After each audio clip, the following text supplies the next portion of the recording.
Bismillah ar-Rahman ar-Rahim. Assalamu alaikum wa rahmatullahi wa barakatuh. I'd like to congratulate you on the 15th of the month of Ramadan, the birth of our beloved Imam al-Hassan alayhi salam al-Mujtaba, our second Imam in Islam. Imam al-Hassan alayhi salam was known as Kareem Ahlul Bayt, or the generous of Ahlul Bayt.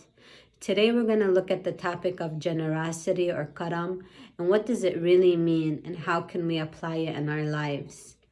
And we're going to take an example from his life and see how he applied the following information. So we'll start off with the hadith. The hadith goes like this.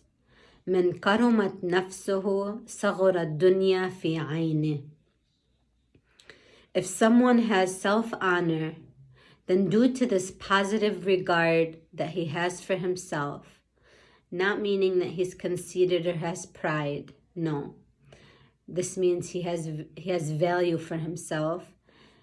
He sees the self-value and the potentials, and because of this, he's above the dunya and above seeking fame and above running after the low material things in life.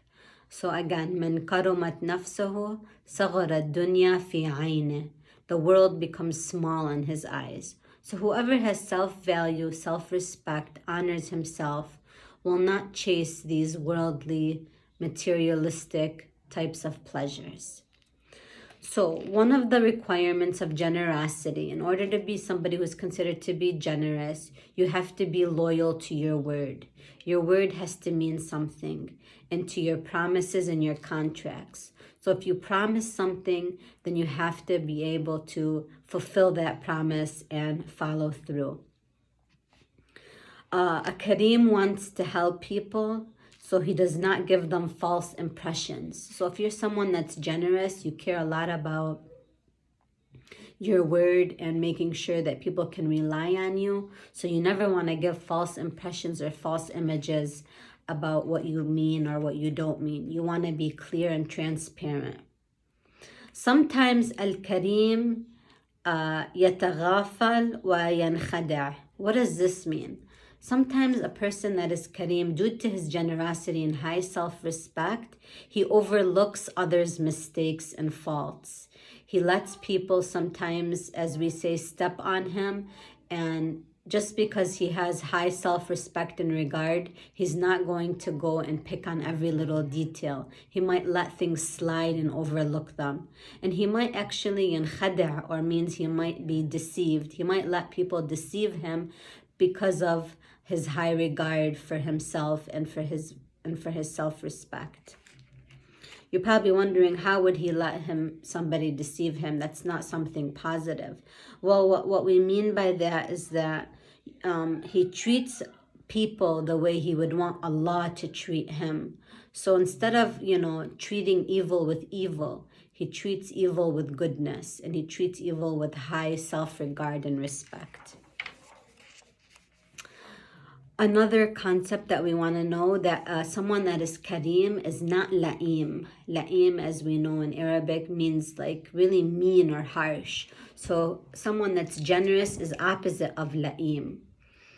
Kareem is someone that is in a position that does not consider himself and people on equal parties, meaning that he needs to be careful about each person's rights. So it's not like I'm dealing with people with such technical, this is my right, this is your right. No, someone who's Kareem, rather, he has so much wealth and value for himself that he feels he doesn't need to add to that value by seeking revenge, because he's so rich inside. So if you're so rich inside and you're so content and respectful of your own, who you are, your personality, your status, you're not going to try to seek revenge. You're not going to try to, one and one, an eye for an eye, do like that, act like that with people. Rather, you're going to, seek the high road of morals and of akhlaq. Another concept we learn about karam is that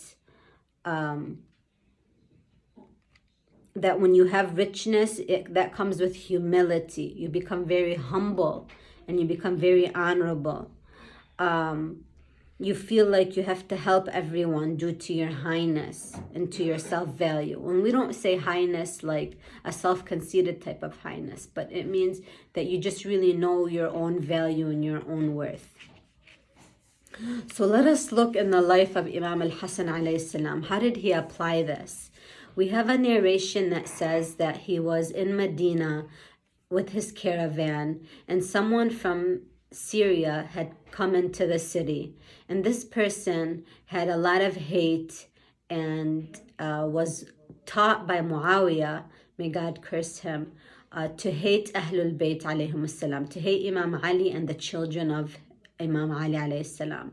So when he entered Medina, he came and he asked, who is this caravan for? He saw a large caravan, in the street. And they said, this is for Hassan ibn Ali Abu Turab. So he went up to the caravan and he asked him directly, are you Hassan ibn Ali? He said, yes, I am. And then he immediately began cursing him. So this man from Syria had the aqidah, the belief that if you curse Ahlul Bayt, you actually get to go to a high level in heaven. That's what he was brainwashed by Muawiyah. So he started cursing Imam al-Hassan alayhi salam. And how do you think Imam al-Hassan, Kareem Ahlul Bayt, answered and replied with his high level of character and personality?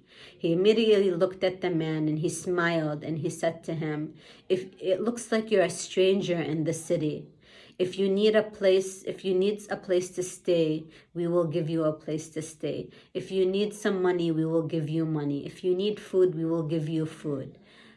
So he right away, he replied with this high moral character of a response that showed who he really was, the grandson of the Holy Prophet, the honorable Imam of the time.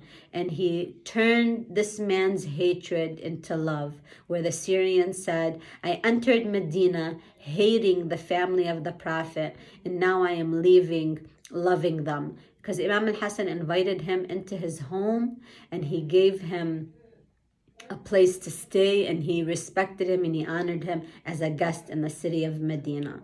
So peace be upon Imam al-Hassan on the day that he died and on the day he will be resurrected. And we pray to Allah, we ask Allah to be from his true lovers and followers and to give us those moral qualities and characteristics, and let us really learn how to become Kurama, or the generous ones, the way Imam al-Hassan was, alayhi salam. Wa sallallahu ala Muhammadin wa alihi at-tahirin.